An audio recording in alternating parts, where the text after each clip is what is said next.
It's Friday, February 4th, 2022. It's the Soapbox, and I'm here with Frank. We just finished talking about episode 6 of Peacemaker with Mikey. He had to go, so he couldn't stick around for this one.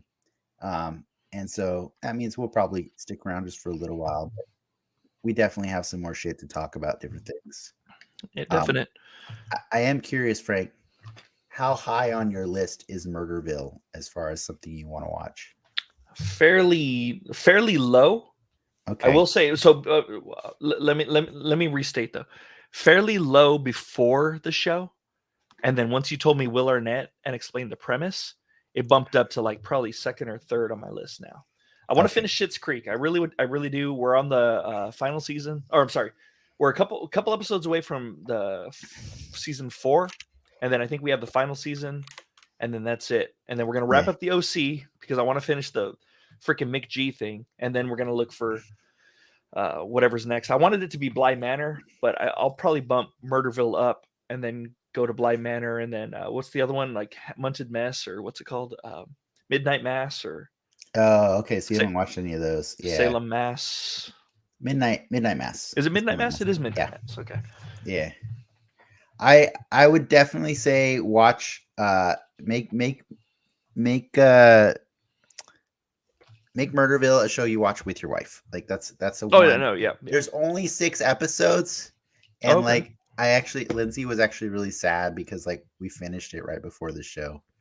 Like it came out yesterday, and we already finished it. They're only 30-minute episodes. The funniest thing about it though is there is a continuous story, so like watch them in order. It's not like the movies that made us, like don't hop around. I never hop around on anything. Yeah. I always watch it in order. The movies that made us, you totally can. They actually encourage it to watch whichever ones you want. Like they're not connected at all. That's actually on our list, but that's low on our list. The movies. Yeah. I think we saw it on Netflix. We were just going through Netflix and we're like, what are we gonna watch? Yeah. It's just telling you stuff you already know about. We were trying to decide movies we were gonna watch. We were just kind of like looking at the things that we haven't watched and said we were going to watch and stuff. And then Heroes always gets bumped to the dead bottom of the list. So we've been really, really close to renting Ghostbusters Afterlife finally, because it finally became available this week to rent. Oh, okay. Cool. Because Travis and Joel were like on the show, the first show of this year that you weren't able to be here. Neither you or Ricky were able to be here for that one. They, in the Soapbox, they urged me to watch that movie. They were like, you need to watch it. And so I went to go try and do it in January, and then I found out that it's not available for rent at all until February 1st. So February 1st, there we were, ready to do it. But the thing is, we also had Fortnite. We also had DuckTales. We also had a board game that we've been playing the crap out of lately. And so there are all these things that we had available to us that were free versus a $6 movie. $6, yeah, okay. And so Lindsay's like, let's just go play these games, like so. Yeah, why not? I mean, I don't think there's a rush to seeing it, but I think it's good-ish with a caveat. Like there's a big caveat, but I have to wait for you to see it because I don't want to. Joel said it was his favorite movie of 2021. Not when Spider-Man exists. I know, right? Yeah. Can't say that. I don't think it was I don't think it would be my favorite. Either way, I think what was it? The King of Staten Island. I thought was really good. Well, wait, are we just talking? Wait, was that 21? It was, huh? It was summer of 21. Yeah. You blew my mind earlier with Hades, and then I had to track back our steps. Oh no, King of Staten Island was 2020. I'm wrong. Okay. You and I definitely started talking about Hades in 2021 in January, but I think I was playing it during Christmas time. Like, I think I was. But anyways, what I was going to tell Frank, the reason I was bringing that up is all the other distractions. Is there's a board game I've been playing with Lindsay. It's called Batman the Animated Series, Gotham City Under Siege. Yeah. Do you have it? No, I don't. Mason has it actually. We played it at his house. Dude. Yeah. So here's the funny part is because you know Ryan Jones. Yeah. He started working for them a few years ago, like after he left Sony. Okay. For IDW Games, And it was around 2019 that, I was just saying hi to him, see how he's doing. And I think it's because Lindsay and I were kind of, I remember we saw this funny article about how playing board games with your spouse is good for your love life or good for your relationship. And so how was it when you banged after that? I sent like, it was really great. Good? Oh, I sent that article to Ryan because it made me think of him because he's a board game guy, right? And so I asked him if he had any recommendations for games, and he recommended that one and another Batman one also. And so sure enough, I bought that game in 2019. Then the pandemic happened. Yep. Then the world's crazy. Yeah. We didn't even, I think once we got the game in 2019, we opened it, saw there was so much crap inside the box. There's like immediately put the box away on a shelf, and it sat there for 2 years until this week, or I think maybe like Friday or last Thursday or something like that. Yep. We finally took the time on a weekend to just learn how to play the game. Cool. And we're addicted to it now. So I'm glad you liked it. I wanted to make sure you knew about it. But sad story, I found out IDW Games actually shuttered a few months ago. Yeah, they shuttered, yeah. So if you want their games, pick them up soon because some of them are skyrocketing in price right now. Yep. And other ones are super on sale. Yep. Depending. If they're miniatures games, they're crazy expensive now. Yeah, they're expensive. And this one has some miniatures, but not. This one's actually really cheap. I bought the expansion for it on sale the other day. That's cool. It's like a little deck of, it's like a few extra cards. It cost me like $14 for the expansion. But I also went and bought the Rogues Gallery game too. What's that one? I don't know that one. It's a game where you play as the villains and you try to kill Batman. It's a competitive game. It's a competitive game. It's fun. That's the one where there's like little maps, but that map represents information, so you can have information, money. There's schemes. Yeah, there's schemes. Yeah, and then you play as it's like Two-Face, Penguin, Joker, and Killer Croc. There's like 11. There's 11 of them. Wait, what the hell? Wait, hold on. Now I don't know. I thought you were talking about the one that had. There's one that has like the hero clicks. And, no, I think you're thinking of Almost Got Him. No. There's a damn, there's so many Batman games now that I think about. Because Mason has another one that's all miniatures also. There is one that's all miniatures. That one's super expensive. That one's hell expensive. He kickstarted it for like $300 or something crazy. Yeah, but this one's just cards. What's yours called? It's just cards. It's called Batman Animated Series Rogues Gallery. Yeah.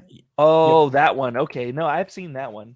No, that's not the one I was thinking of. But unfortunately, I bought that one this week because before I found out about the shutter, because I was like so happy with this game and I wanted to support Ryan.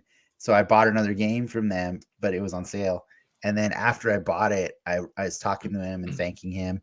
And then I had questions about the games and he was kind of like not answering them directly. And then I went and found out that they totally folded. And I was like, oh, he doesn't work there anymore. But I did find out that he actually left before they shuttered because the pandemic just changed the world anyways for him, and so he had other responsibilities. So the story was a little happier. Yeah, he became a stay-at-home dad during the pandemic because daycare and other things just made it complicated. That was tough. Yeah. I wouldn't trust my kids with a freaking daycare, not in this climate right now. Yeah. So the one I'm thinking of is called Gotham City Strategy Game. Yeah. And you play as the 4 villains that I'd mentioned, and each one has a marker that comes on there. And so Batman is auto played by the way the game plays. The game automatically plays Batman, and he hunts your asses down. So what you could do is set up your Penguin organization. You can throw Batman's trail over to the Joker, and then Batman will come up and fuck up the Joker, and then like you'll be able to thrive. But the cool thing about that I really loved was that when every time you beat Batman, he gets stronger, and then he goes back to the Batcave, and then he comes out again and fucks shit up, and he's even stronger. So every time you beat him, so at a certain point, he's so strong that it's game over. Like beat the shit out of you. Yeah, you lost because he beat the shit out of everyone. Yeah. So just so you know, the Gotham City Under Siege game. Yeah. The one thing I really love about it is it's actually 1 to 5 players, so you can play it by yourself because like the villain part of it kind of it's all auto plays like you like you were talking about. So you can play 1 to 5, but it's a cooperative game. You're trying to stop the villains from destroying Gotham City, and so it's really cool. But like the other thing I was going to say is if you decide to buy it, I highly recommend you instantly buy the expansion also and just immediately put those cards in, because without them, it feels very naked. Like the villains that they chose as the villains that you fight against are the most C tier of Batman villains. There ain't no Joker. Like Kite There's Man no Joker. or Gentleman Ghost. It's like it's just like generic, like Clock King. And like Killer Croc's there, Clayface. Oh, but it's like animated series. It's the animated series characters, but it's none of the ones you want. Was it Baby Doll or what was her name?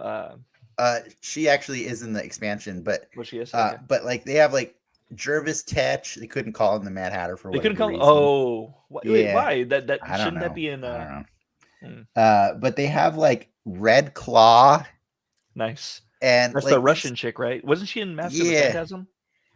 I don't know. No, she had her own thing. But it's like a small list of characters that are none of the ones you want. Like there's like, and then like some of them, like Poison Ivy. Yourself. Poison Ivy's there, and you're like, she does nothing. She just shows up and she just has a number 4, and you hit number 4 and she's dead. And you're like, that's weird. And there's no Two-Face, no Riddler, no Joker, no Penguin. That game has an impressive rogues gallery. Well, I'm sorry. So the show had an impressive rogues gallery. And so the cool part about even one season worth of that game. Yeah. So the show, yeah. So the expansion's called Masterminds and Mayhem, and what their goal was to basically dump all the masterminds that they didn't get you in the first one, but they also made them way more challenging, like Ra's al Ghul and like all these characters that make it so that you can't just like one-shot them anymore. You actually have to you have to kill all their thugs and stuff before you can even attack them. And that's cool. It just makes it really cool. Like, and then they replaced some characters, like they replaced a Poison Ivy and they replaced a Man Bat, and they just kind of made them more beefy, and it was really cool. And so I haven't played it with that yet, but I spent like the other day just looking through all of them, and I'm like, I'm really excited to play this so much. So like every day, basically, I have to decide between, am I going to play Fortnite or am I going to play this game instead? Well, do you guys have a Steam with Tabletop Simulator? No. Because they have tons of board games on there. They have like a shit ton. I'm pretty sure I saw Gotham Under Siege on there. I was thinking about that because I wanted to pitch it with my friends. Yeah. So it's kind of fun. There's a little bit of a learning curve to playing it on Tabletop Simulator. But once you get over that, like it just plays like a normal. It's like you're sitting around in a virtual space playing a board game.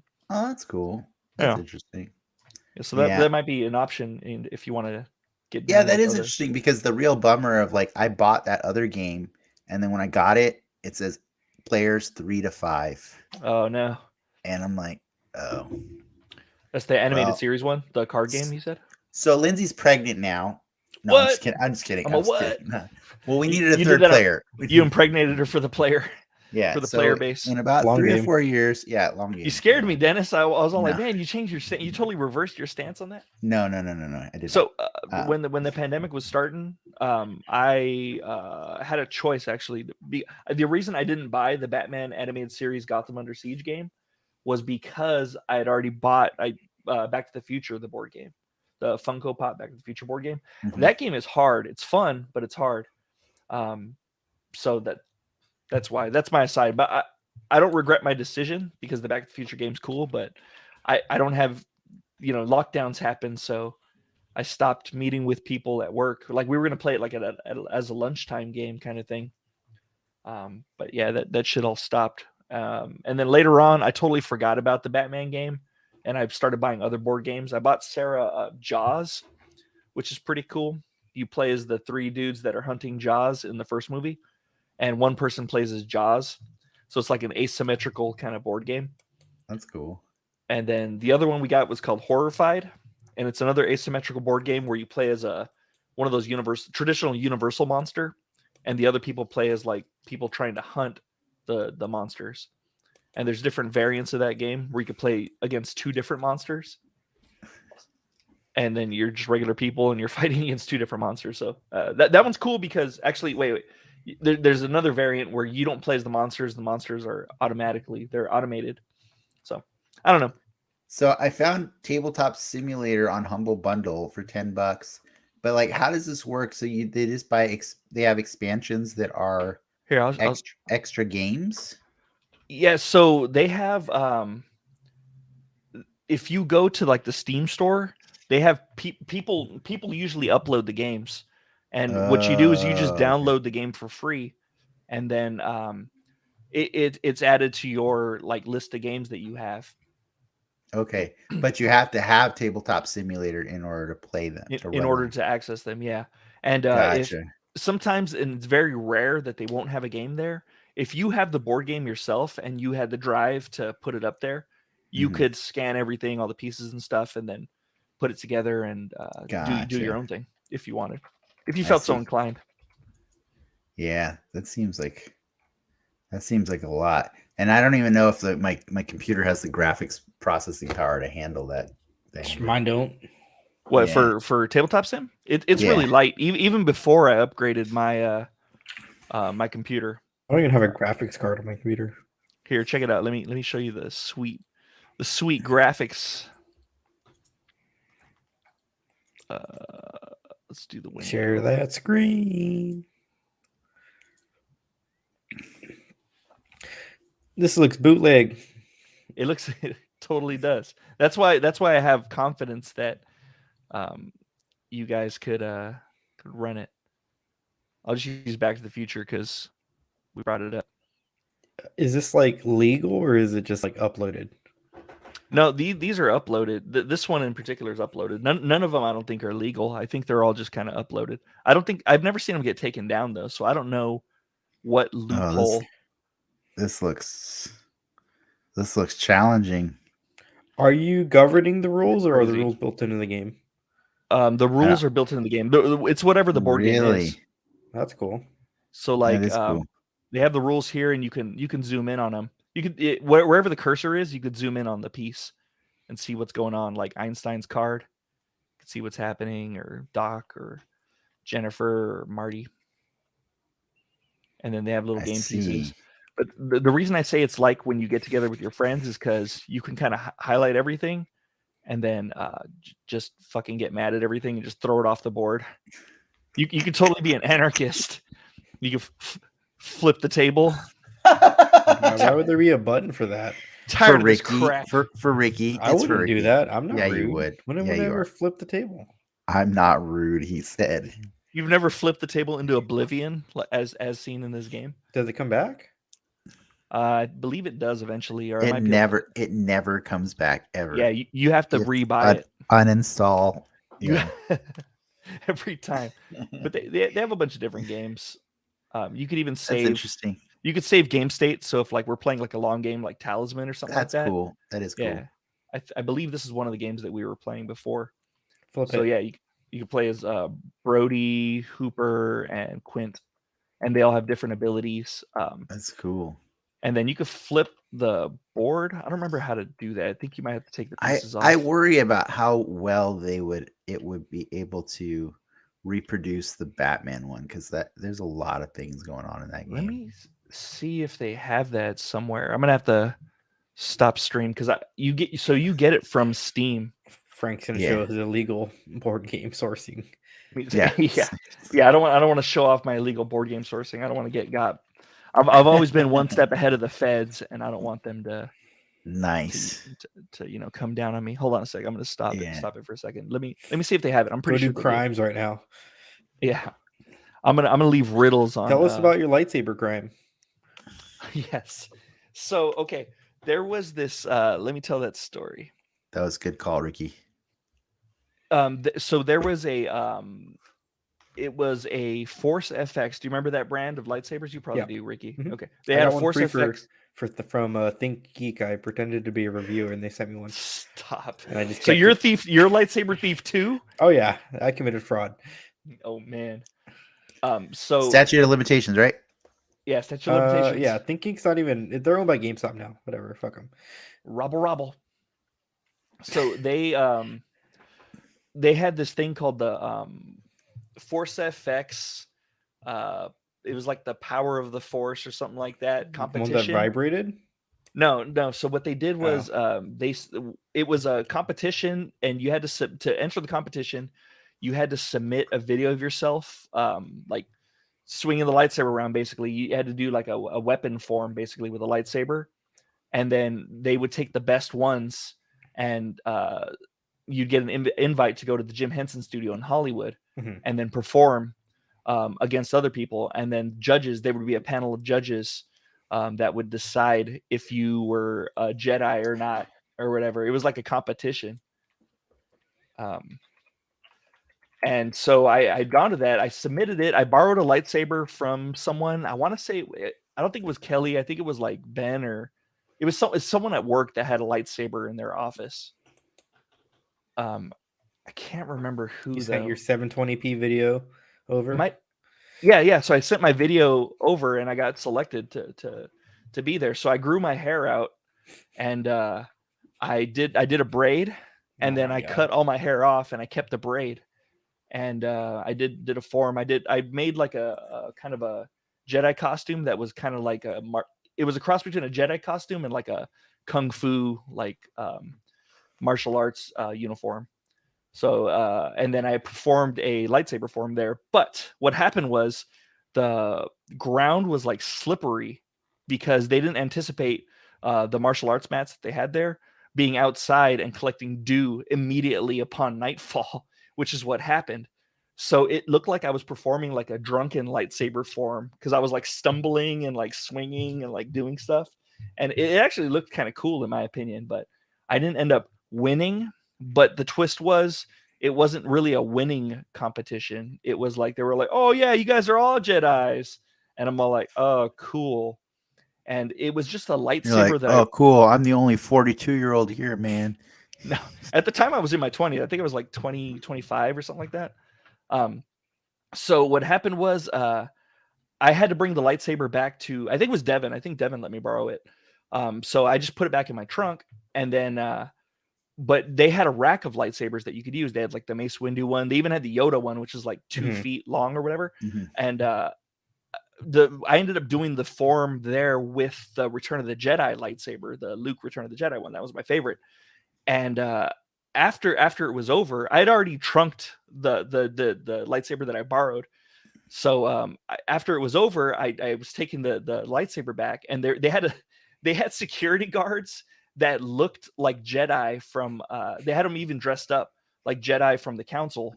And so Obi-Wan stops me at the gate, like between the parking lot and the studios itself, and he's all like, oh, hello, is that our Jedi? Is that our lightsaber? And I'm all, that's not our lightsaber. That's my lightsaber. And he's all like, that's your lightsaber? I'm all, yeah, I came with this one. And he's all, you came with that one? I'm all, yeah. And he's all, oh, okay. And then he just stepped aside and let me take his lightsaber. It was like perfect. And then so we put that in the trunk, and we were like, oh shit, let's get the fuck out of here before the fucking mind trick wears off. Obi-Wan's gonna fucking get us. You see Obi-Wan in the rearview mirror just fucking hello there. So what happened the next time you got invited there? Did not. There was. I think the company closed like the year after. I think they restructured or something. Something happened the year after where they were done. I remember going to that studio because they had. So I was on like a. Back in my Daft Punk days, I was able to pre 2022. I was able to find out where their house was. Okay. Oh, nice. Or where one of their houses were, based on photo shoots, and then looking up LA County water records, and I feel like the soapbox is just turned into you guys admitting just the crime hour all the time. Yeah. The Jim Henson studio popped up because they stored part of their pyramid set that they went on tour with. It was stored there. At the Jim Henson studio, Yes. Daft Punk stored their because pyramid. there were some aerial photos of the pyramid Oh in shit! like their lot or whatever. Aerial photos, like is what Ricky said. And yeah, so I did go to the Jim Henson studio. Did not go in, but I think it had the studio itself is shut down right now, or it was shut down, or that particular building was shut down At the time. Anyways, what crimes have you committed, Dennis? Yeah, what crimes can you admit to? Yeah. You guys remind me of like in Murderville. Will Arnett tries to pull kind of that shit on some of his guests. He'll try to get them to admit deeply personal things as if there's not cameras recording them, and like most of the time they're like, I'm not telling you that. Like I'm not, like, it's pretty funny. So they do, it's like improv, but like at the same time they're still themselves, you know, like they're not being a character. And so there's certain things that they get asked on that show that they are not going to answer. Much like what you just asked me. Like, what about the time you murdered a man, Dennis? Can we go into that? Statute of limitation, right? Like, I guess. Yeah, like, statute of limitation, of course.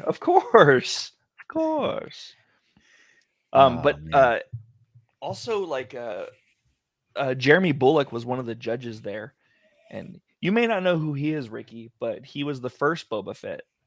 He was the better the dude with Boba the mustache. No. Well, no, he was the guy that the voice. I think, yeah, the voice. Was he the I don't know if body he or had a the mustache. voice? I wonder if he was the body and the The voice. body had a mustache. I think he was both. Wasn't he both? I think he was both. Yeah. He didn't have a mustache when I met him. He was already old. He didn't talk until the third movie. He's no good to us dead. Oh no, sorry, talking to the second movie. Yeah. Sorry, talking to the second movie. Did we see him in the first one? No, we only saw him in the special edition. Edition. That's right. He is in the first movie, but we never saw him. Yeah.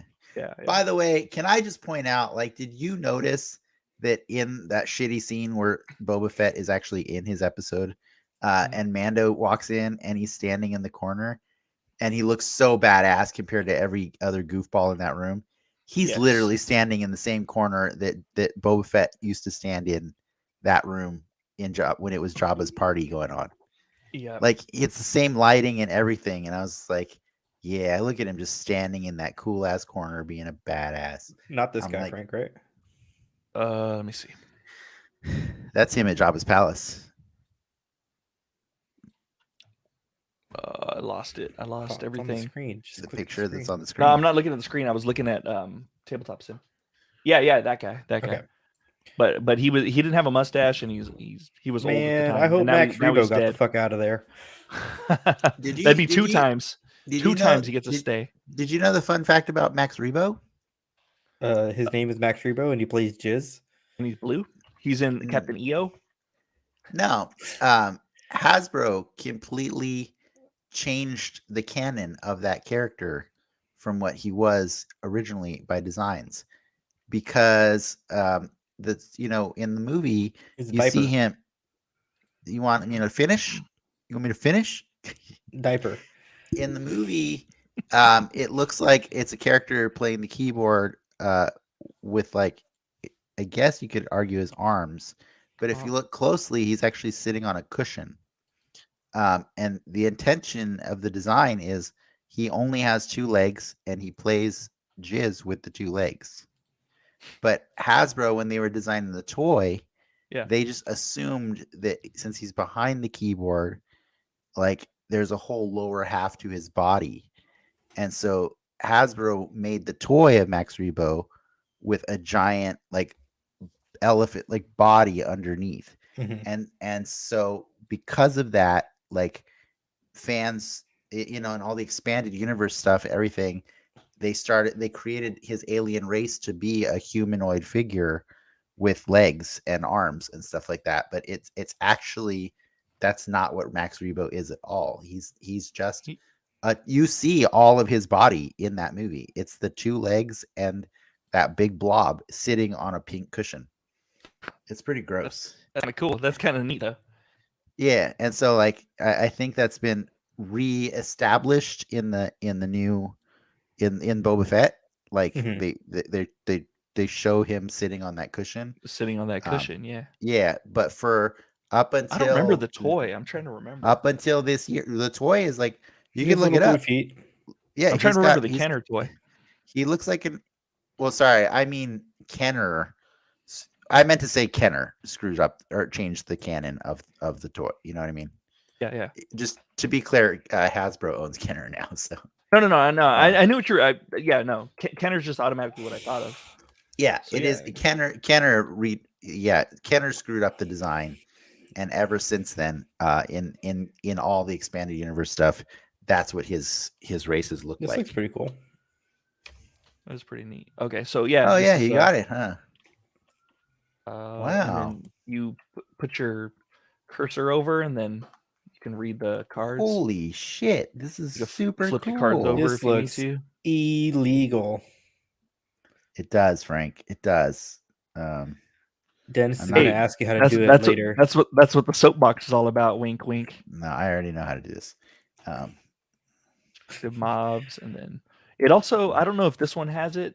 Does this one have the expansion? Well, I mean, I guess Catwoman's here. I thought. They No, weren't- no, she's in the original. Oh, okay, There's only 5 characters, 5 heroes, and they don't add more in the expansion. Oh, I thought it was only for some reason. I thought it was only like Batman, Robin, and Alfred and Batgirl. It's GCPD, Batgirl, Catwoman, Batman, and Robin. Speaking of Batman, my Batman I opened up last week has a Yeah. defect. Stupid cow. What kind of bullshit is that?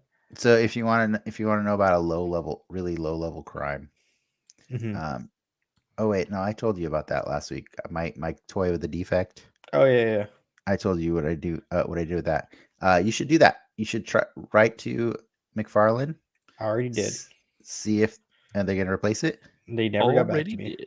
Oh, really? Hasbro already got me my replacement figure. Oh, what'd you get? Yesterday? I got Iron Man from the modular Iron Man. So he's the one from the 90s cartoon. Oh, I just got one in last week or on Monday. Oh. I ordered one used, $10. Well, mine's free. Okay, mine was $10. Yeah. He's cool. What's actually really cool about that is because it's a lottery kind of thing. Like I didn't know who I was gonna get. And I had kind of like made peace with it, but the one that I bought, he actually had a defect also. He had a giant scrape, like a factory scrape on the back of his head. What? And like just That a chunk of the plastic is like white because it's been scraped so hard. And like when you run your finger over it, Oh man. it feels rough to the touch, right? And Iron Man's head is very smooth. It's supposed to be like, and red. It's supposed to be sleek. Also. Yeah. And so it's like the back of his head. So I'm like, okay, well, I guess if I just don't take pictures with the back of his head. But a new one came in the mail and I was like, hell yeah. So I just popped the head off the old one and put it on I switched the heads on them because the new one actually came with some paint scratches on his chest. So now he's just the fully battle damaged Iron Man. Like it's like they can't. How was yours, Ricky? Did he turn out good? I looked at him for all of 2 seconds and he's on the shelf. So I'm saying, like, it from my experience, you should run the damage one on a blackwash with a blackwash. Blackwash. Yeah, I could. Make them all crusty. I could. Yeah. Or I could just give them away as a giveaway. Yeah, could give it to me, but you already have one. You literally just got done saying how you have one. I mean, you're greedy, man. Frank might want one. No, I'm Frank good. doesn't get one. Give it to Ricky. I'll give it to Ricky. There you go. I mean, yeah, I totally want one. I will cherish it. I will cherish it for all my life. Those black Spider-Mans are arriving lately. I haven't gotten an email. I haven't gotten the email yet. Mine's from Big Bag Toy Store, and I still haven't gotten any. Yeah, a lot of people have been getting theirs on the internet. So I think mine's from Amazon. That one's going on Amazon, if it's Amazon, you're in good shape because they're pretty fast. Yeah, it's Amazon. I got another one. Which is the other toy that we got? I'm gonna have to look it up. We got the black one. Spider armor. Yeah. The Mark 1 or Mark 2? Oh no, Ben Reilly. The Iron Spider though is pretty cool though. Yeah, but we don't know when that one's coming. I think the spider armor I got from Hasbro Pulse. Okay. Yeah, spider armor I got from Hasbro Pulse. Oh, you should have told me that. Why? Because I get free shipping on Pulse. Order Yeah. me a rock. The Rock. I don't know if he's still available there. He's still available. He's in my cart. I just checked. He's not available. Oh Okay. yeah, he's not available. Oh, no rock. No rock. So when are we gonna play Gotham Under Siege? When I City get Under a 3080. By the way, I don't know if You this is getting a interesting 3080? to you. I don't know if this is something that I should share with you, Frank, but if you check Hasbro's website today, they did a team up with Mego, and they did a whole set of Mego Ghostbusters. What? Yeah, it was announced today. Is that the one with the cloth? Yeah. Mego Ghostbusters. Let's see. What else we got going on here? I'm down to go play Fortnite soon if you guys don't want to. I can play some Fortnite. I can play some Fortnite. Those look pretty sick, man. The Mego You down for some Ghostbusters? Fortnite, Frank? I knew you'd like them. That's a no. I'm down to give a mealy mouth answer as to why I don't. It's can't play okay. Fortnite. I don't care if you don't want to play I'm it. not gonna. Damn, this guy is.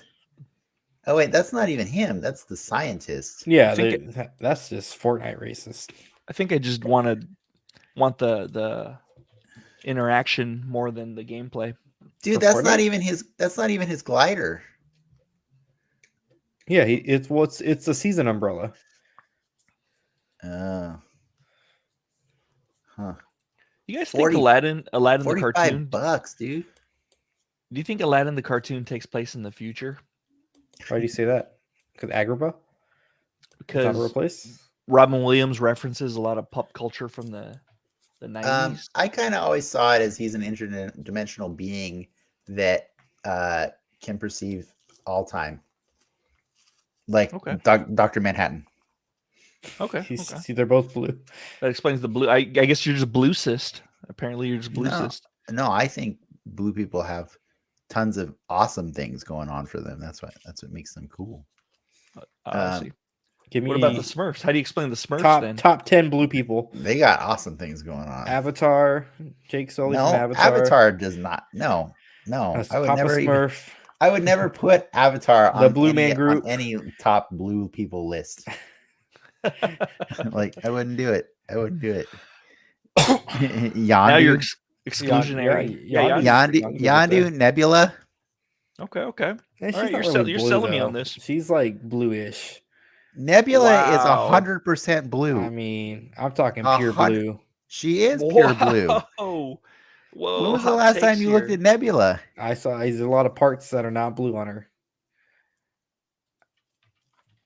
What are you talking about? She has like the orange bits, right? She has some purple bits on her eye. She gets a faceplate in the last movie that's orange, but her actual skin is blue. I thought she's all robot. No, she's not all robot. Okay, Nebula can go on the list. And remember, the Nebula we see in What If is not robot at all, except for one hand. Is it? I think. Didn't she have an eyepiece? Or maybe it's an eyepiece. It's just like barely anything though. Because she had the hair like covering. Yeah, yeah, something like that. She's still blue. She's still blue. Nebula back on the list. Not to Ricky. Nebula's way up there on the list. She's the best. Nebula and Yondu are definitely at the top. Mystique, Nightcrawler. Yeah, Mystique and Nightcrawler way up there on the list too. Those are excellent blue people. Beast? Does Beast go on there? Beast. Okay. Yeah, Beast is blue. It's up to you, Ricky. You're the one. You're the blue gatekeeper. You're the blue cyst right here. Dr. Manhattan, obviously, way up there on the list. One of the be up there. Most powerful blue people of all time. What about like Sully from Monsters Inc? Does Blue Beetle go on the list? Blue Beetle's pretty powerful, but he's not. No. Blue. He's not true blue. He's not true blue. Okay. He's not true blue. That's blue armor. That's just blue armor.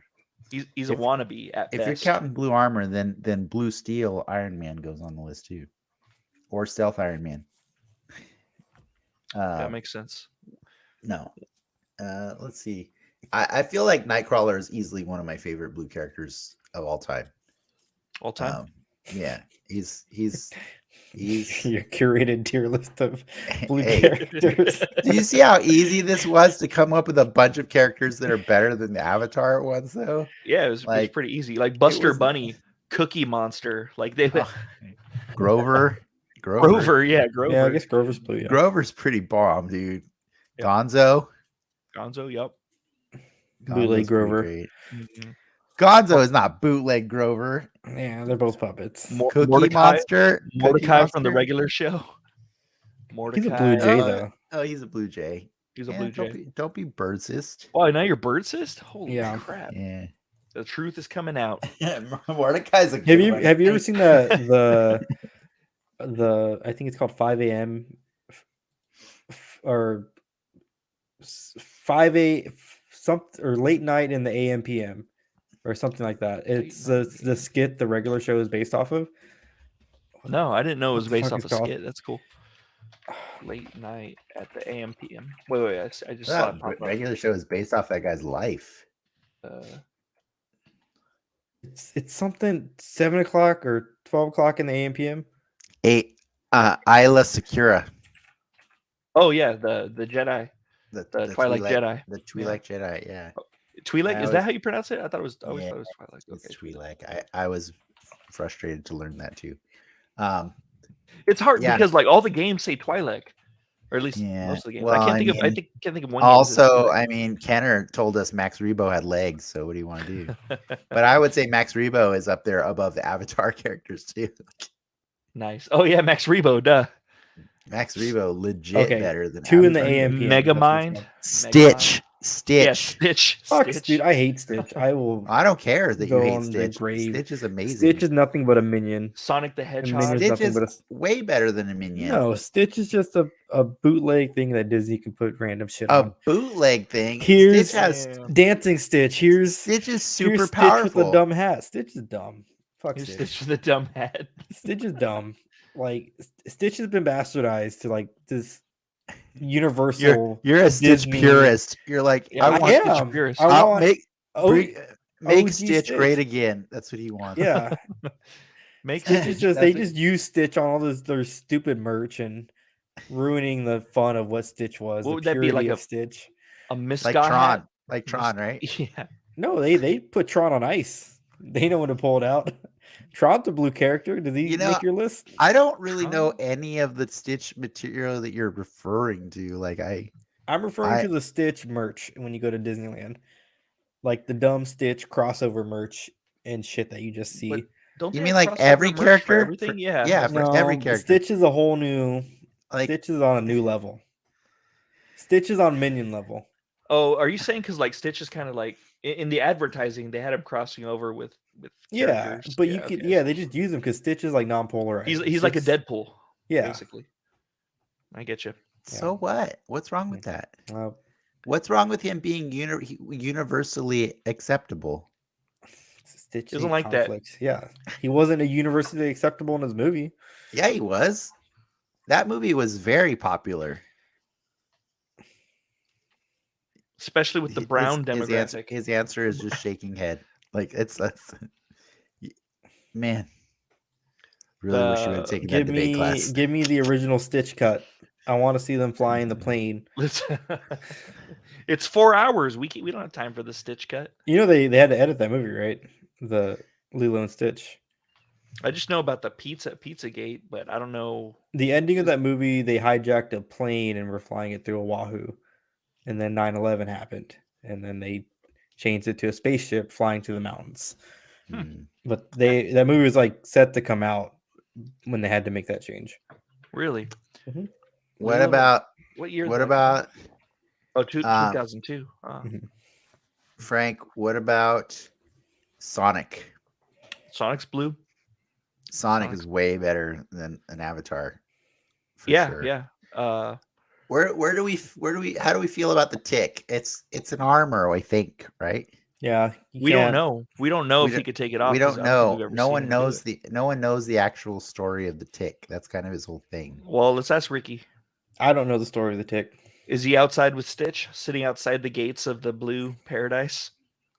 Is Stitch face? No, Tick's face is white, so no. It is. It is white. His face is white. What Poor about the Skeletor? I think He's yellow. No, Yeah, Skeleton. he's yellow, Yeah, isn't he's yellow. Well, he's yellow. Oh, but he's buff. Skeletor is blue. His muscles are blue. His body is blue. But if he doesn't have a face, he doesn't. If we're going by Tick rules, Tick logic, Tick rules. That's messed up, man. That's literally Skeletor's body is blue. He had a blue face and it got burned off by acid. Yeah, too bad. Tough. Take care of your face next time, Skeletor. What about Mr. Meeseeks? He's better than an Avatar character. Mr. Meeseeks is amazing. He's amazing. Or what about Rainbow Dash? Rainbow Dash. Rainbow Dash. Man, or Grumpy Bear from Care Bears. How do we feel about Milhouse? He's yellow. Nope. He's got blue hair though. If you already have one hint of yellow, if you have the primary color, so much as a yellow face, you're out. So are we saying Skeletor's no? Because I feel bad for that Skeletor's guy. yes. He can go in. Okay. It's a pity. So Skeletor gets a pass, but he gets an honorary pass. Just to be clear, I think that was the one major thing missing from Frank Langella's Skeletor, right? We never saw his damn skin. He was covered from head to toe, right? About the movie, right? Yeah. And then later he was like the freaking Quetzalcoatl at the end. Oh yeah.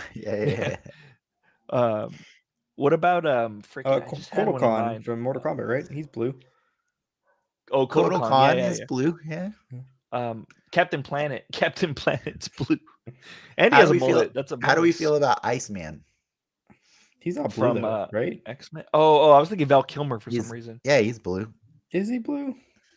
He's colored blue. Is Ice blue? Show me that's a whole other debate. Show me a modern picture of Iceman that doesn't have blue. I mean, you have to draw him blue, right? It's like the black suited Spider-Man with the shading of blue. He's usually white. And think of the first X-Men comics in the 60s. I know. That's why I said modern. Yeah. Oh, yeah. Now I get you. Yeah. It's up to Ricky. He also looked like Frosty the Snowman in the first issue. Yeah, he did. Frosty the Snowman with boots. Like a thick Fixie the Snowman. Yeah. All right, fine. I'm willing to concede on Iceman because I got to keep Skeletor. Yeah, only one makes it. Yeah, I wouldn't push it. I wouldn't push it around Ricky. I won't. But I definitely think Captain Planet's a good pull. He's got to go way up there on the list. What's the chunky brother from Onward?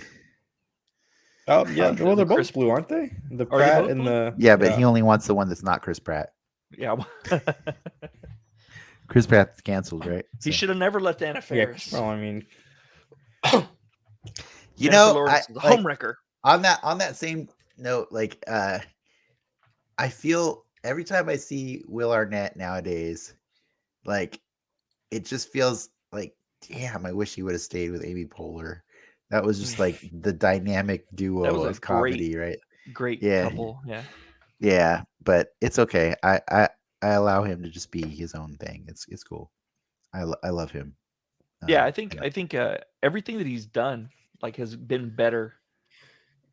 Everything that he's done has topped the last thing that he did. Yeah, I wish he was blue. Yeah, if he was blue, he would be perfect. He can play Mr. Freeze. And what? How do we feel about Hydro Man? My name is Mr. Freeze. It's up to Ricky. I think I'm cool with it. I'm accepting of all things blue. I'd even take the wizard fucking Merlin from Sword in the Stone because he wears blue. But I know Ricky's a man of discerning tastes. Yeah. I don't make the rules, so don't. I think Ricky does make the rules. In fact, that was a lot of blue characters we just listed for the last 20 minutes, guys. We're not even done. Filling content, baby. Blue from Blue's Clues. What about the Blue Man Group? Oh, Ricky. It's the Blue Man Group. Yeah, what is their show? I've never seen their what. They just play you the drum things. No, they make a fucking mess too. From what I've seen, they make a mess. It's a giant. That's the show. It's just I've never seen it. You've seen it? It's a lot of. I've seen it twice. Twice. Yeah, it's a lot of. No, no, they're at the Luxor. They're at the Monte Carlo. Yeah, Monte Carlo. No, wait.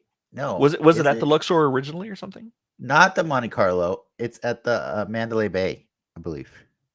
Yes, Mandalay Bay is what I'm gonna say. I get all mixed up because you have to walk through all those hotels now to get to certain places. It's past the Luxor. Next door. Right next door. Yeah.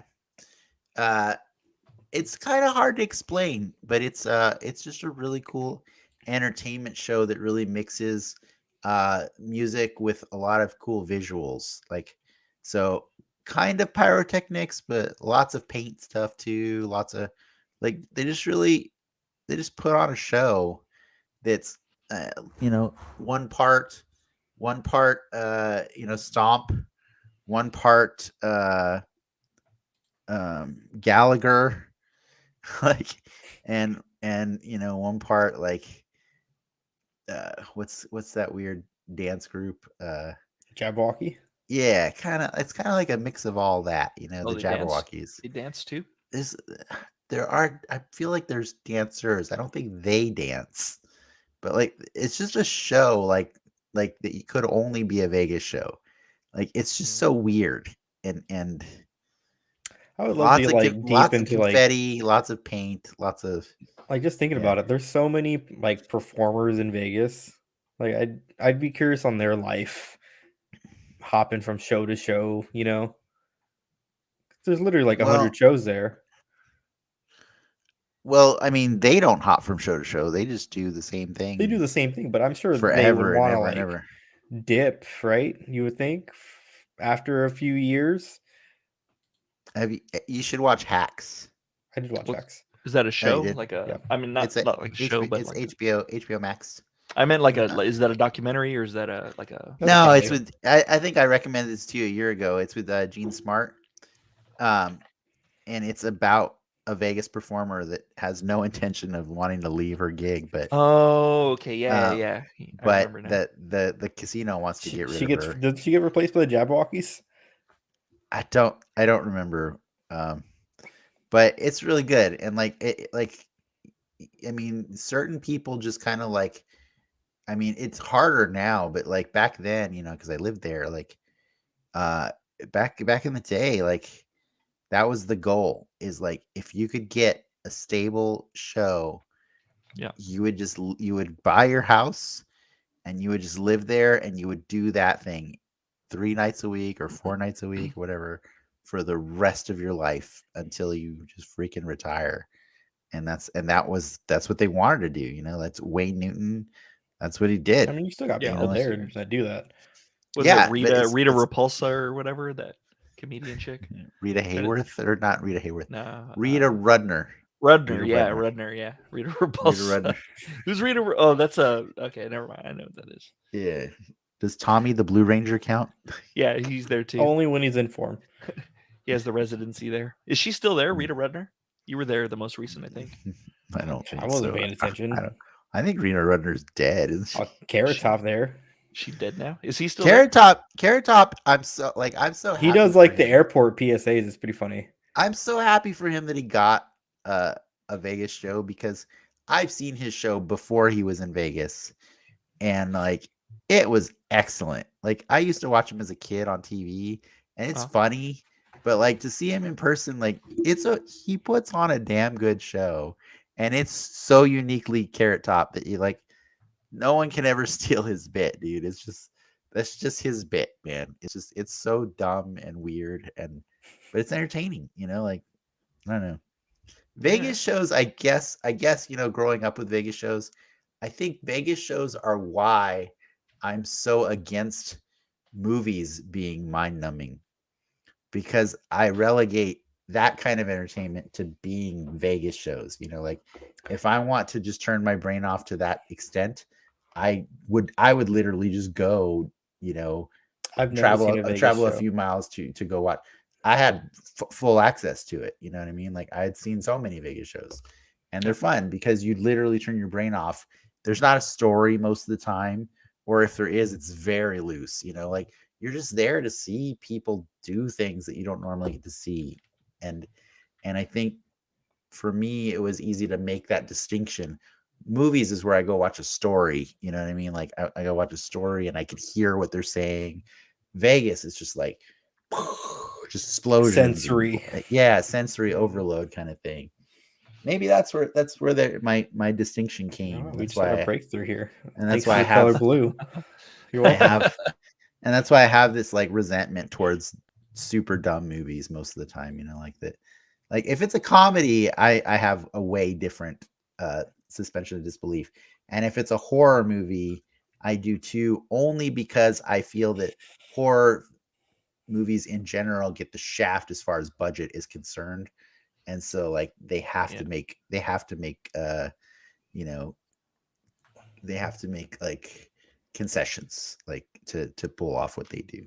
They do pull off. It's a lot like old like sci-fi movies, how they kind of pull off those cool effects on such a low budget or whatever. It's like live street magicians or close-up magic, you know what I mean? Like they have to convince you of something with very little money, and it's pretty cool.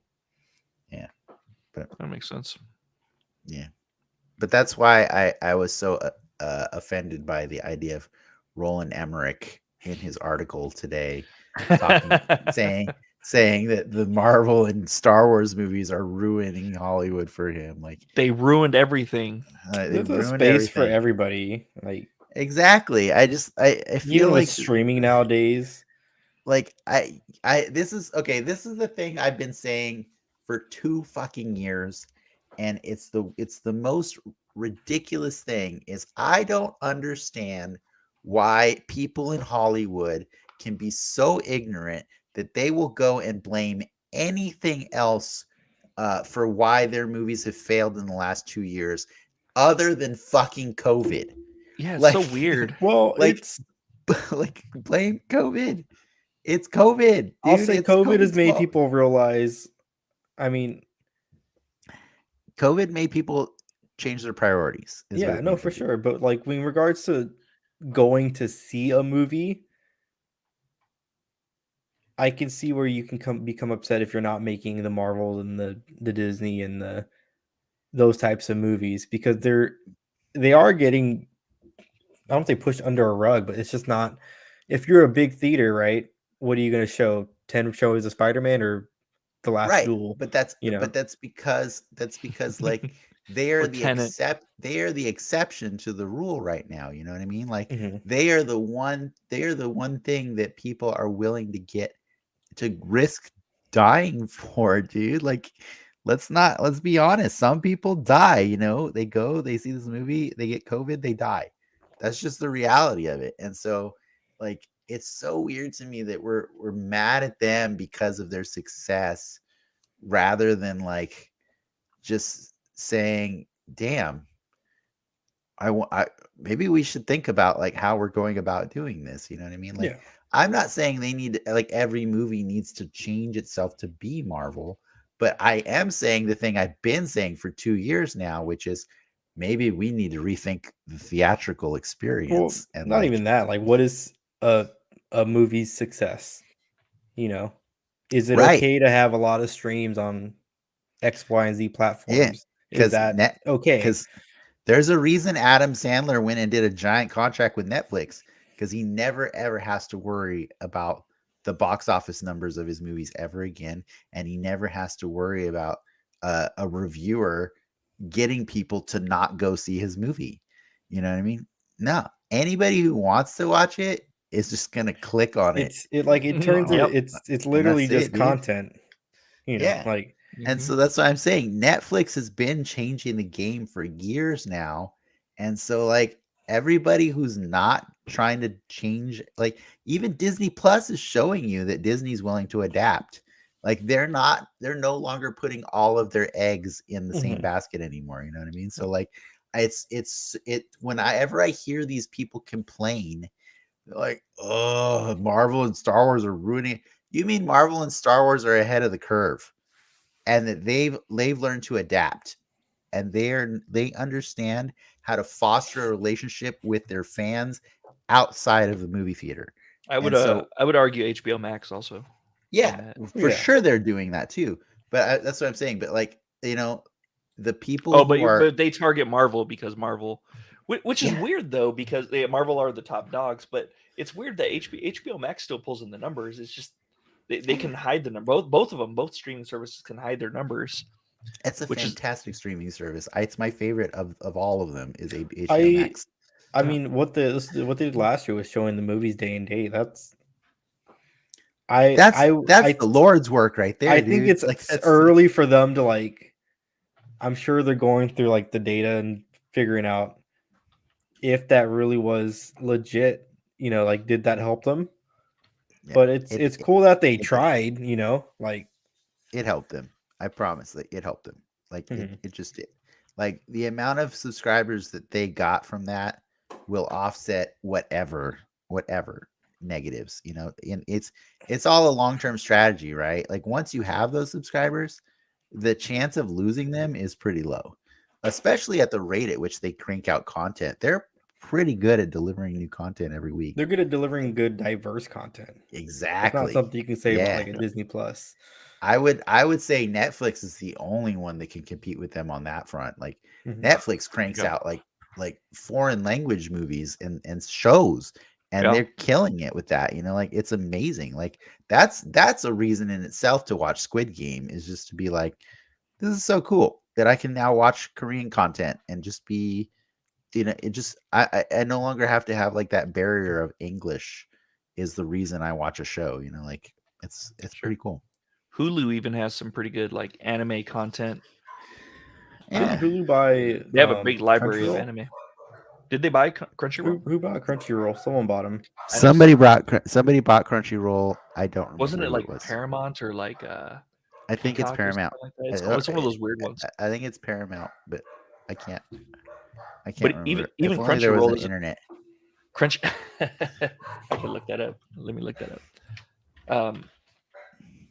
Even Crunchyroll didn't have like as many things. They had a lot of the Filmation ones or the Funimation. What are those? Yeah, my dogs are losing their shit right now. Yeah, are they mad about Crunchyroll? Sony Pictures acquired Crunchyroll. There you go. That's right, because you can get the app on. No, Sony owned them a long time ago, but are we sure they still own them? Let me see. Sony and AT&T. As of August 2021. AT&T, huh? So it's shared. So that's why Crunchyroll's also. That's why. Okay, yeah, that's why it's on Netflix, Hulu, and Amazon. That's Double dippers. They do have some stuff there. Yeah. Anyways, yeah. I think it's just like every time it's somebody complaining about Marvel and Star Wars like ruining movies, it's somebody incredibly old. Like it's an old person that just doesn't. It just stopped remembering that adaptation is the key to survival.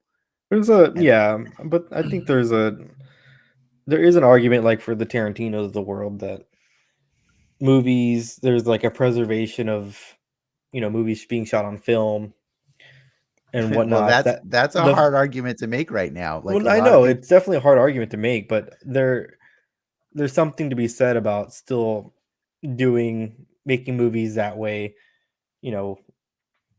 releasing them in that traditional format of a screen. No, okay. Well, see, I think I appreciate where you're trying to go with that, but I had the same thought earlier today about 2D animation. 2D animation. Does it need to be hand drawn in order to still to be good? No. Nowadays, it needs to be fluid. It doesn't, but I do appreciate a good Cuphead. Yeah, you appreciate it, right? Yeah, it doesn't have to be. I don't think. Yeah, it doesn't have to be, right? And if that's the case, then we need to accept that technology has just advanced to the point where there's efficiencies that can be made that can still produce a similar quality content, but without that extent of labor. And so the reality is like the same can be applied to film versus digital. Like there are downsides to film, and there are so many upsides to digital. I get it that the craziest cinephile just wants to play it on their projector and feel that feeling of but like at a certain point you have to accept that like there's diminishing returns, man. Like it's diminishing returns. And so like if the way you make a movie is entirely dedicated to like forcing a theater to use an outdated technology in order to show it, you're the asshole. You're kind of the asshole, man. Like you know what I mean? Like, like just like, well, just anyone trying to impress their will on someone else. Yeah. Are they are the movie theaters your partner or are they your subject? You know what I mean? Like that's the thing. Well, it's like, also like separating the art from the person. You too. throw like, away then like. At what point does shooting an IMAX not matter because we're all gonna be watching it at home? You know. Well, it's not that it doesn't matter; it's the experience in the theater. Mm-hmm. And also not even just the theater. There's not a reason not to shoot an IMAX if in fact we know that companies are working on producing an IMAX experience at home. Do you know what I mean? Like if there's a consumers that want that product, that's fine, but it's not gatekeeping other people from experiencing something. You know what I mean? Whereas like the film thing makes it harder for theaters to show your goddamn movie in the theater. Like that's the weird part about it. IMAX is an option, you know what I mean? Like it's not like they understand that there's a set group of theaters that are capable of doing it, so they also process the audio in a way that makes it normal for Dolby, you know what I mean? Just normal ass Dolby surround sound. And the video doesn't suffer. Like I let's be honest, like I've never seen a scene in a movie that was like, oh my god, I'm so glad I saw that in IMAX. You know, it's really? IMAX is no, it's the sound. It's the sound for me. Okay, I would disagree. I did see Lion King in IMAX, and that music, we talked about the music last week, and that music was phenomenal in IMAX. Right, the sound is the crazy process, but like the extra bit of like outside parts of the screen. So like, the animation looked like shit in IMAX. Yeah, it's not really adding a lot. I think I think it does add more. It's just a more immersive experience. I would argue. I think it does. It's like just, it's just depending on the movie. Yeah, like what you're saying is just the same thing as what if you went and saw it on a screen that was bigger than that? Yeah, but it's not a screen that's bigger than it's a different format entirely. Like a different ratio. It's like the 4:3 ratio. I know that it's a different ratio. Yeah, but I'm saying it's not saying but like you can't just if you blow up a bigger screen, that's different than seeing it in that aspect. Because it's a 4:3 ratio, it like towers above you, like even more so than it would like with a rectangular screen, 16:9. Unless you made a taller rectangular screen. Unless you made a taller rectangular screen. Unless you have the Snyder cut. Yeah. Yeah. I'm just I think the true value of an IMAX experience is the sound. Like from I could agree with that, because even the ambient sound, like really, I think the Dolby sound AMC's are better. You can't match the sound at home. No, but those are very specific, like sound focused theaters, as opposed to the IMAX is part of that's the screen. But even then, all of that shit, I don't care. I don't care. I don't care. I want the story, you know, like I want the story, and I don't think that like I'd be quite shocked the day like I can discern a significantly better movie experience like in theaters than I can get watching it at home, because I can enjoy it the way I want to enjoy it at home, you know. So that's just me. That's just my my partiality is just like I'd rather watch it at home if I could. I just crank it up loud and then just be a dick neighbor, you know, if I want to hear everything. Like I never heard Electro's whispers until I watched it at home. Yeah, you were saying that when we watched it. Yeah, never noticed that because people clap in the theater. Yeah, Electro. Like Hey, weirdos. no one was clapping at Electro in that theater. I was. I love, dude. I in loved when he showed up. 2008. In I love the 2008 music. It wasn't 2008. It's or 2012. 2012. Sorry, 2014. Was it 14? I keep fucking that up. It was 14. Oh, sorry. Well, the first one's 2012. The second one's 14. Yeah. Yeah, I'm Yeah. fucking it all up. Whatever. Like, I was not the clapping. point, I was Ricky, clapping. Not the point. I was clapping for Electro. I thought yeah. I thought it was good at the time. But just like Dennis said, though, it was the music that influenced me. Mm-hmm. Just hearing the music in the big screen. But now we have like the headphones that can mimic 7.1 Dolby sound. Exactly. Yeah. Or just the virtual. I'm surprised surround like sound. TV Those things are headsets good. are not made a bigger strides in the wake of gaming headsets have. Yeah. I could agree with that. Because you want to be able to like experience it with somebody sitting next to you, and that's Not me. Fuck the person sitting. No, but yeah, no, I agree. But like where VR comes in, Madden put on the headset, sitting on the couch next to Lindsay, put on your and make her Atmos Lindsay headphones. Lohan. You know how many And hours of VR I played last year? You're both watching the screen.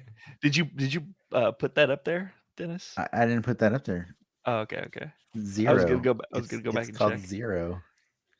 I don't care enough about VR. I don't care enough about creating an isolated experience. Like, you know what I mean? Like that's what the metaverse is for.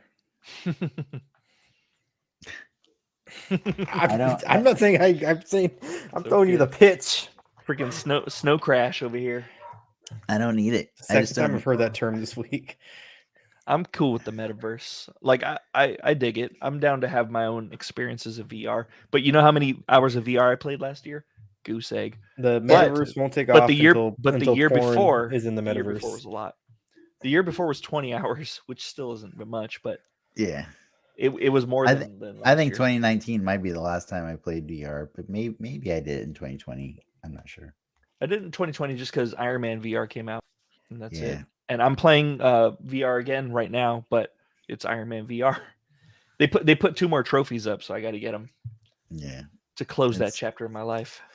It's just it's a little too much gadgetry right now. Like once it's a lighter experience, you know, and once it's a wireless experience, wireless is big. Yeah, we're like 2 quests away from. Yeah, we're getting there. We're getting there. But once it's a wireless experience, I think it'll be a lot easier to sell to a lot of people. And once it's something that like doesn't like completely absorb your entire head, like I don't know. Give us the fucking Edward Nygma box. On our forehead. Yeah, I want exactly. There's too many questions. Yeah. But no, it is too cumbersome. That's why I don't play VR that much. Because you gotta put the headset on. You gotta make sure the fucking pets that's why aren't anywhere near you. Sony VR 2 is like, as soon as they said that shit's gonna have wires, it's gonna only have one wire, guys. Like one wire, only one. No wires is already the default right now. The fact that they wait, no wires is the default. It's not no wire. Yeah, the Quest is the standard right now. Pretty sure the Quest is wireless. Yeah. Okay, gotcha. Or the Quest 2, and what was it? Doesn't the Index, isn't that wireless too? No, the Valve Index plugs in for sure, I believe, right? Oh, does it plug in? That one's using in-room tracking and shit. Are those the default though? How accessible are they? Oh yeah, no. I'm not saying the Quest is by far the default. Yeah, the Quest is hands down the default. How much is the Quest? $299. I think $250. And what can you use it with? Like $3 or something. Yeah. What do you mean?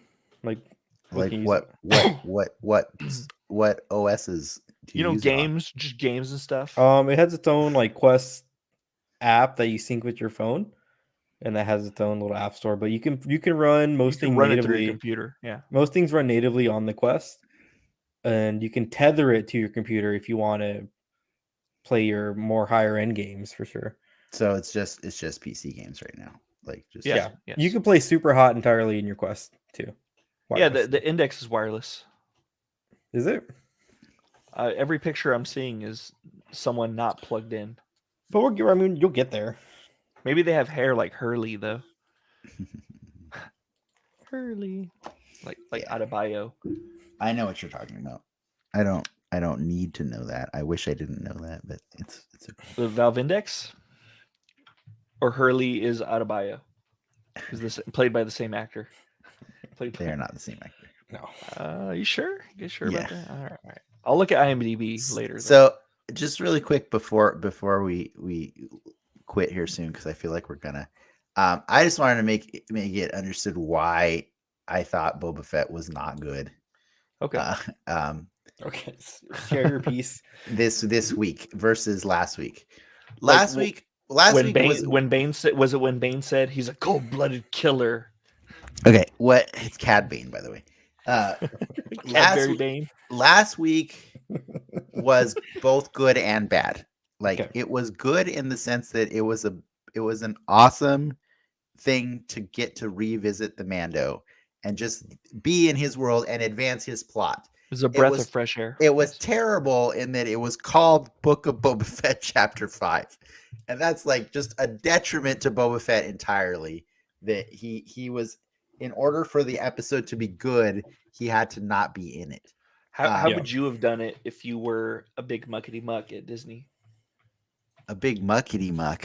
Yeah. Would you have been like, what is it? I don't know. Like instead of chapter 5 or whatever, make it say like Book of Boba Fett and then have it scribbled out and says Book of Mandalorian Appendix. Chapter 1 or something like that. Yeah, Appendix V. That actually kind of would have been better. You know what I mean? That would have been. It would have been funny. It would have been like, we interrupt this program, you know, like that. Something like just anything to like say to just to let people know we're not gonna, we're departing from the Book of Boba Fett. We're gonna take a break from that for a little bit, you know, but also I think the bigger problem with it is like, you know, we were making jokes because supposedly we thought it was supposed to be a 6 episodes season, and I was making lots of jokes last week because it's like, oh my god, they did this in episode 5. How the fuck did they resolve this? And then when this episode started, we're like, oh, okay, clearly there's going to be more episodes. Maybe it's a 9 like every other Disney Plus thing. And then I looked it up and I found out, fuck, it's 7. So they were back to square one. We did the same thing all over again. I thought we got a stay of execution, and then nope, we're still fucked, and we're even more fucked because now we're just so far off the path. And the only thing extra that happened in this episode towards Boba Fett was Jennifer Beals shit got blown up. Jennifer Beals shit got blown up. Ooh, like that was the stuff I was dying to know. May not have died. That was the stuff I was dying to know about. You know what I mean? Like, but other than that, we spent an entire second episode this time not only visiting Mando, but now we're visiting characters that have nothing to do with Boba Fett at all. Like just nothing. Like the Cad Bane stuff. I mean, you talking about Ahsoka? I'm not talking about him. No, I'm talking about Luke, Ahsoka, and Grogu. Yeah, like that. Luke would be okay. I'd be down with Luke, and I think we talked about this because it'd be like, hey, I know that motherfucker. On the premise of that he did not need to do that side quest at that moment, I will concede. But I did like that side quest. So the Grogu side quest? Yes. But like it is pretty hilarious. Like, oh, Boba Fett needs our help. Like if it's not urgent, right? He's like, all right, I gotta go do some shit first. Like, I know, right? Like, I'll do it for free. I'll do it for free, but that means I get to go do whatever I want and show up whenever I want. I had a friend that wanted me to design a website for him, and this was like last year. And I told him, or he said he would pay me for it, and I told him no, I don't want payment for it, but I'm gonna do it whenever I want. So like 8 months later, I had a design for him, and I gave it to him or whatever. And like he's like, damn, 8 months. The thing that I wanted it for had already passed. I totally forgot about this, and I'm like, oh well, okay. But I didn't take the money. Yeah, I didn't take the money because I wanted to do it on my own time. And I agree with Mando on that. That's that's the only thing in that show that was comprehensible to me. Okay, everything else is nonsense. So Ricky, if you can see that, you know, doing that was a really shitty, weird thing to do in the Book of Boba Fett Chapter 6. Mm-hmm. That was the majority of my being upset. So that's fine. I think we're on the same page then. Like, did I like it? I actually liked it better than when it happened in the Mando's season finale. The content that we got was like, okay, this is cool because I think the original Mando episode was the one that burned me really hard. Mhm. So if you're Filoni and you're choosing to say like, okay, hey, I'm gonna play with all my toys, but Luke is officially one of my toys now, then that's fine. I don't mind. Yeah, playing I'm with that glad toy they some more. gave him. It didn't feel cameo-y. In Yes. like they Well, they had correct. they had No. roles in that episode. Yeah, and I Luke's think one part didn't feel cameo-y. Everyone else, Cad Bane, everyone else felt cameo. Ahsoka's did, and so did Cad Bane's. Mhm. Do I mind Cad Bane's? No, I don't mind it. Did I want it 2 years ago? Yes. You remember when I wanted it 2 years ago? When Like we heard so the cling, badly. we heard the cling. When I heard the Spurs, yeah. Which, by the way, they've never shown Boba Fett with Spurs ever again, ever since that scene. So that was like one time. It was in his college years. Was it? Did you actually see Spurs or did you hear Spurs? You heard Spurs. You heard Spurs. I don't know if I don't think you saw him. I'd have to watch the scene. But you again. never hear Spurs again. Is my point. Like it's never a thing anymore. But anyways, Cad Bane is cool. I got some questions about like why were you walking in from out in the desert? Like that was fucking a far walk, man. That was That's far. That was a far walk, dude. That was at least 10 miles. Mando didn't like assist with the blaster from the ship right as he dipped out. Yeah. Well, you do know that Cad Bane's the one who gave Boba Fett that dent in his helmet. Yeah. Is that officially canon or is that like just back? Yeah, it's Dave Filoni. It's Filoni canon. But it was a cut scene though from the show. It's Filoni. It's still Filoni. I don't know. We don't know. They could have changed it because we found out. You know what I mean?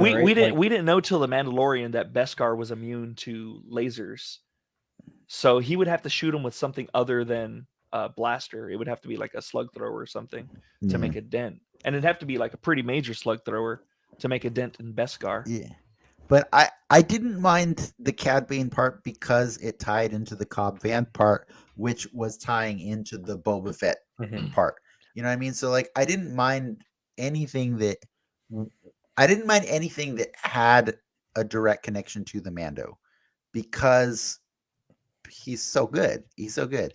What I minded is when we'd take detours and not even have the Mando there. That's when it got season 6 or episode 6. It got a little irritating because it's season 6. You know what I mean? Like because I was based on the end of the last episode, we were led to believe, okay, this was all leading up to Boba's going to do this or Boba's going to get Mando now because of all these. They were hinting Grogu a lot in that last episode, but they didn't. Yeah, but they could have dropped that line. They could have dropped the whole Grogu thing and then picked it up when they started the Mandalorian. Yeah, exactly. It wouldn't, and it would have been tighter. I think it would have been tighter. Yes, not have the stuff or the Ahsoka we don't know what this last episode's going to be. I guess maybe they'll tie it up. Maybe it'll be this last episode's going to be Boba Fett riding a Rancor. Let's be honest. That's what it is. Like it's 100% that, and Mando's going to do cool shit, and he's going to look cool, and he's going to kill a bunch of people because he's fine with it. I don't know. I don't care. I just don't fucking care what they do next week. But like, I'm just saying, like all the love that I had for it a week ago, it was hard to maintain that this week. Did I love seeing Cobb Vanth right at the beginning of the episode? Fuck yeah. I thought he was great. And then I was like, wow, we're going to get a good episode. Did I see Mando did I love seeing Mando pull up and park illegally and then his little deputy get all pissed off? Yeah. I thought it was great. Everything. That was hilarious. Yeah. Everything that was I like they even touched on the part because it's always like, well, where the fuck is Grogu when Kylo Ren fucks up Luke's temple? So he might not even be there. He probably took the that's what I'm saying. It gives a clean. We'll find out next week, but it gives a clean out. So okay, maybe he's not there. You know. Well, I don't think he's gonna be there. In their own canon, they said that Kylo Ren was Luke's first student. That's what they said in Force Awakens, I think. Yeah, it's really funny because I think it was Force Awakens. There's been a lot of people like on the internet that are really like it's really toxic fans, but they're really happy that this show is retconning the future sequels, and then there's other people that are like, how do you see that? Like, if anything, this show is legitimizing.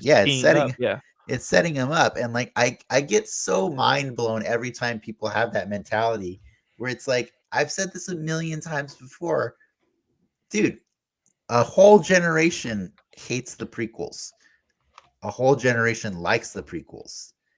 When Disney paid $5 billion for Star Wars, they didn't do it just to buy 3 movies. They did it to buy 6 movies and everything that could come after that. You know what I mean? And so, and the Clone Wars, that, you know, they bought all that shit, all of it. They took the good and the bad because it's all relative. It's all relative. And they have no intention of ever abandoning any of it. Like, they'll even make a joke about the holiday special every now and then because they want you to remember that. You know what I mean? So, like, or give you an aesthetic piece like his gun, like Mando's gun, and or Boba's gun. and I'm gonna be honest though, like, as much as like I don't necessarily like the acting and the writing of those prequels, like, it doesn't mean I don't like the story that took place in the prequel timeline. And that story is better told in Clone Wars. And so, like, Clone Wars is a dope ass show. You know what I mean? Like, and it's 7 fucking seasons and it's great. And it created so many other cool characters.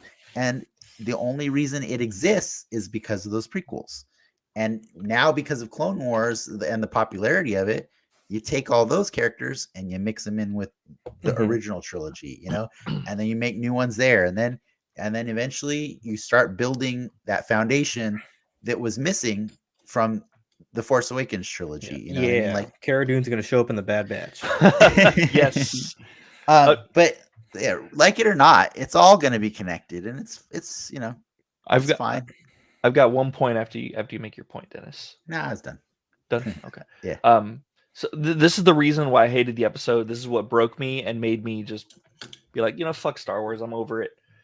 It was the fact that I wanted to see the meeting between Ahsoka and Luke and the bond that they have over Anakin Vader. I wanted to see that, and it happened off screen, I guess. Yeah, but you also find out, like, that was like kind of the first time they met right there too. Like, did we? I mean, I figured that, like, she knows that he's the son of Anakin, so we don't know if he knows that she was his Padawan at one point. Yeah, exactly. We don't know anything about that. But in fairness to that, how pissed was I a year ago about the Darksaber and Bo-Katan being like, you can't give it to me. I need to, and I'm like, what the fuck are you talking about? So Dave Filoni can just retcon that problem a year. Well, also, which would be great, but I'm not going to care a year from now is the problem. They've given us so much garbage. What if the Ahsoka show opens with her landing on that planet? No, 5 minutes earlier. I'm done with flashbacks in the Star Wars universe. I don't want flashbacks anymore. Every time there's a flashback in the Star Wars universe, it's not been good. Flashbacks. It's not been good. Yeah, it's all flashbacks from a galaxy long, far, far away. It's all I get your point, Frank. You can't have it both ways in some aspects. The biggest problem is they keep stretching stuff so thin, and they keep making their universe smaller and smaller and smaller. Like, and the, like, but I kind of felt that even with Cad Bane. They're overlooking character moments that would be amazing. That would be good to have. We didn't need Cad Bane. We could have had Dengar show up, or Bosk, or someone. Dengar is actually in the last Star Wars movie, whatever the Skywalker one. Rise of Skywalker? Yeah. Dengar's in it? He's in the bar. He's like the really deformed dude, and it's canon that's Dengar. That's cool. Like, he just got so many augmentations that he looks all fucked up now. Oh, wow. But likewise, I wish we could have known that. You had to buy the book, the stupid picture book, to learn that. That's fine. I do like the books. I like the things the book shows. It shows, like, Anakin, like, struggling with the fact that he killed the Tusken Raiders in episode 2 in the book, and it goes into detail how he killed the Tusken Raiders in episode 2, and I'm all like, sweet. So that when I saw it in the movie and I saw him cut the 2 heads off of the 2 Tusken Raiders, I was like, fuck yeah, we're gonna get some fucking carnage. And then it's all cut away, and I'm like, oh my god. Would you guys be okay if the Disney Plus stuff continues on this current cast of characters from the movies and the films? That's where they live on, but the new slate of movies that are coming out are entirely different. It's just new people. Could be I want a new people. timeline. I want new people. I don't new people need... or new timeline. Brand new people. I don't mind a new timeline. I just want new people or time frame. I guess I want new people, new planets. I don't care. I don't care what time. So what already happened this week? Like, one of the best things about this episode was this showed you, and last episode is this showed you that there are good stories that can be told on Tatooine. Mm-hmm. Like, and there are good stories that can be told on any planet, period. Because it's freaking planet, man. We're not talking about just like one town or anything like that. They can choose to blow a planet up as much as they want, or make it small. Yeah, but that's where the shit's at. There's stories that could be told in one town. Like Schitt's Creek is pretty dense. Yeah, exactly. For being a small town, there's so many stories. That can be 5 told. seasons worth of story. Exactly, or The Simpsons, 23 seasons. That's a city, but I mean, same premise, same town. premise. It's smaller than a planet. It's smaller than a planet. Yeah, so like, I just want, like, here. The other thing that bugged me about this week versus last week, is it's the thing that will always bug me, with every movie except, I think, Rogue One, and even then they couldn't help themselves. I want Star Wars to not have a Jedi for once. Like, just... They don't have a Jedi? Who's the Jedi? You mean Vader? Are you... Wait. Who's the Jedi? Who's the Jedi in Rogue One? Oh, sorry. Vader. Sorry, my bad. Vader's a Jedi. My bad. For one. My bad.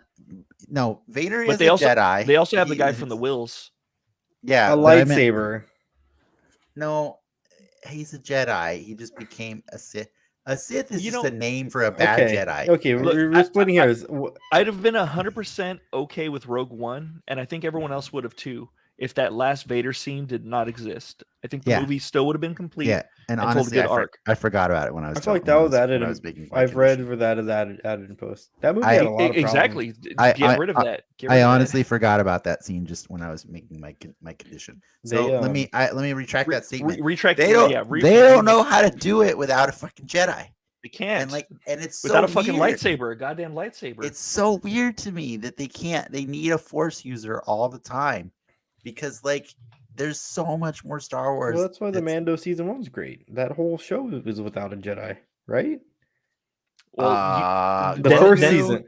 Grogu is the whole Grogu's season. a Jedi. Okay, I guess sure. But he's going through the experience of relearning his Jedi abilities, I guess. But do you remember how badass the first episode of that Mandalorian is before he finds a Yoda? Fucking great. It was fucking so amazing. good. It was so good. And then the rest of it is him babysitting a Jedi.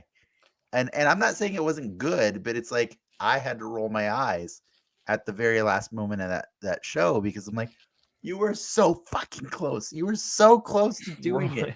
You almost pulled off an entire Star Wars story that had zero references to Jedi.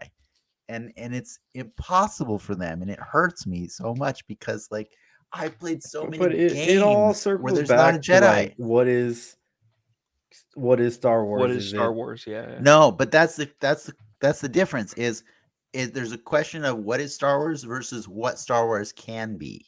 Yeah, and Star Wars. No, I don't think there's so right much answer, more. But I'm sure there's people at Disney that have a direction on what is the right answer. Yeah, how much Star Wars is in the Disney ride? Sorry, I mean Jedi is in the Millennium Falcon Disney ride. None. It's a fun ride. Cool. Yeah. Yeah, but you have the fucking Falcon in there, right? That's not the vehicle of a Jedi. It's not I know, Jedi's but vehicle.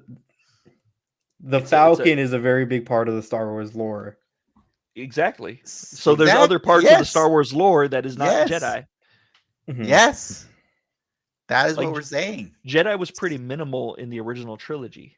Solo came so close, and then they had to put a Darth Maul in there. They put a fucking Darth Maul at the end. They don't know how to do it. They just can't. And it's so frustrating because I've experienced so much Star Wars not in canon. Ray Park needed a paycheck. Don't hate on that. All right, sorry. That wasn't Ray Park. He did the face scan. He didn't do the voice. That's his face, though. Yeah. He never did the voice, it's though. his face. Yeah. Ray Park never did the voice. I don't think he I even thought, did I the thought he voice was. in I Clone thought he Wars. was the voice in the Phantom Menace. No, he was dubbed over. He had 4 lines dubbed over. Oh. Ray Park. But He that was is- actually dubbed over by Ray Parker Jr. That no, but so I ran a Star Wars campaign once in the D20 system that they had, and I was all like, okay, man, obviously everyone's gonna want to be a fucking Jedi. So I started writing a campaign built around some Jedi campaign, and nobody wanted to fucking play a Jedi. Nobody, absolutely nobody wanted to play a Jedi. Everyone wanted to be like a fringe. Yeah, you can't fuck. No, you can't have. You can fuck, but you can't have connection. You can't have attachments. Yeah, no attachments there. So you just fucking just bounce like Yoda. Yeah, that's how Yoda made Baby Yoda. Obi-Wan in canon fucked. Kayadi-Mundi was actually married, even in canon. Well, in the old canon. Clearly, but anyway, clearly Yoda and Yaddle fucked. Okay? Yeah, obviously. We were so close to getting that confirmation, to learn that he was there at the temple. That would have been amazing. That was a good scene, though. I really liked the framing of having the reflection of his eyes and the clones. And it was a nice touch to have the clones be all CG in that scene, too. Why was that a nice touch to have them? All the clones in the Attack of the Clones are CG. So they would look good not CG. Also, he likes the consistent. There's a look you can't. Yeah. There's a look to the clones in those movies that is, I don't say uncanny, but bad. It's bad. I appreciated it. Yeah, I liked it. I do appreciate it. I agree with Ricky on this one. Like it's like bringing a stupid fucking puppet for the whatever Last Jedi. For Yoda. They were on the edge of turning that puppet into not a puppet. Too. What I was gonna say though is that like in the Mandalorian they strive to make things like IG-88 was the IG-11 in this one in Mandalorian. Yeah, IG-11. They used a lot of practical effects for it to match the practical effects that they used in the 70s.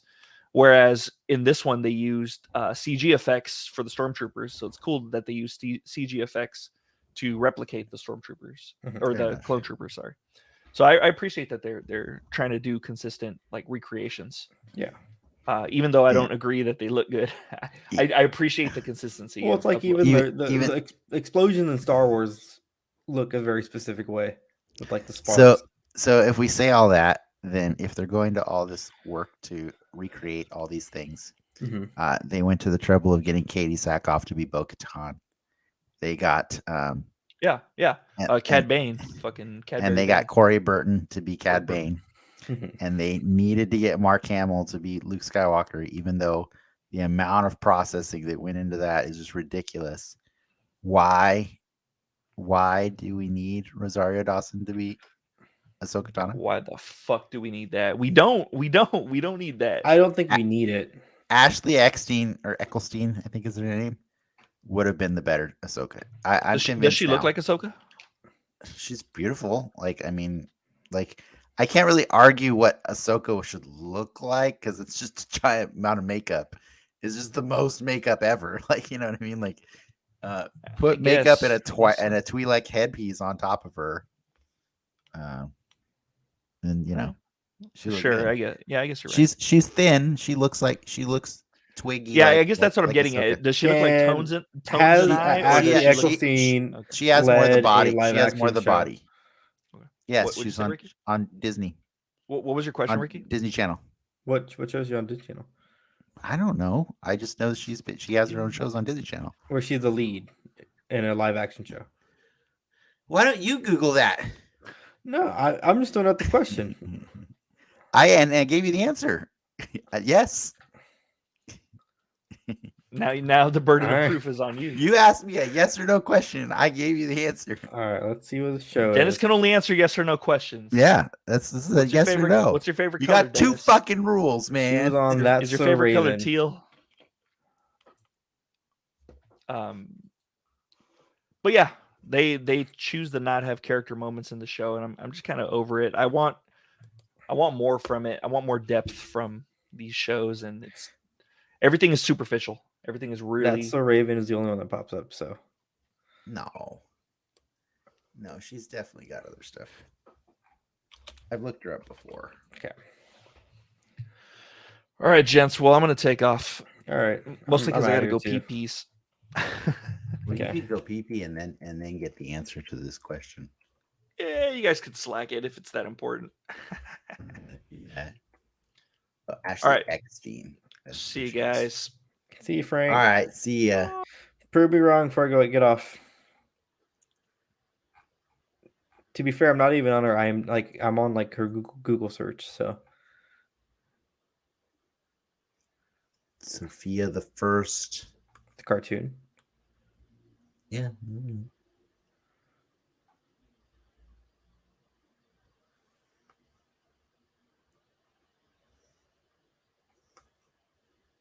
Black Widow inspired workout presented by Her Universe. The Replacements.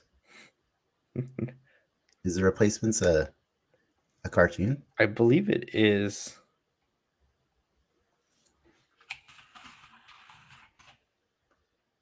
No, it's not a cartoon. It's a movie. Drake and Josh. Oh my god.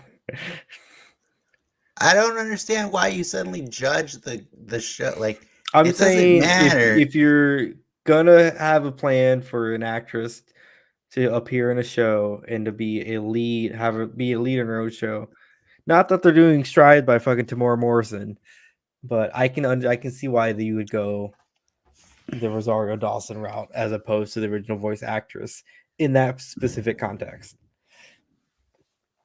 Katie Sackhoff, Corey Burton.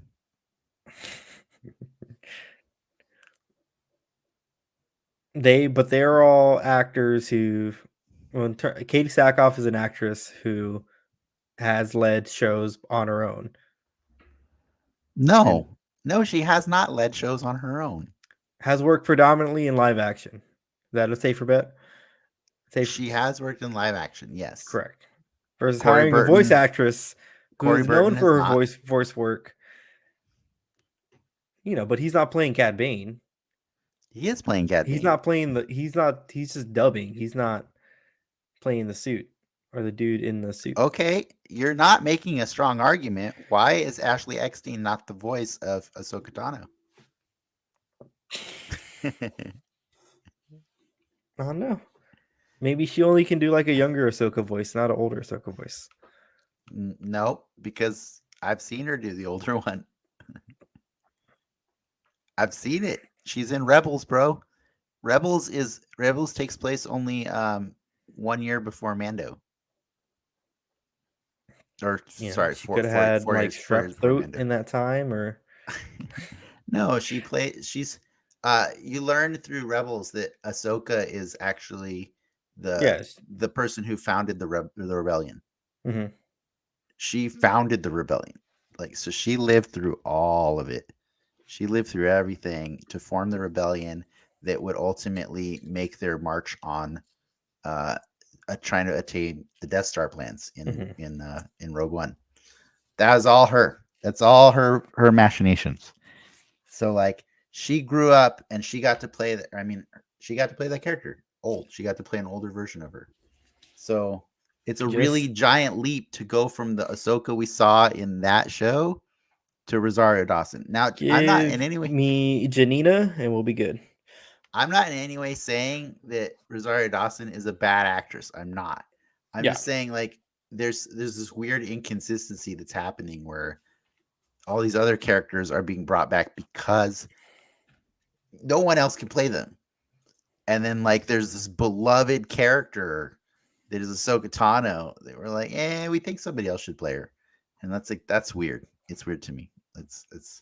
I didn't want to be this guy. Like, a year ago when she showed up, I was like, yeah, she's cool.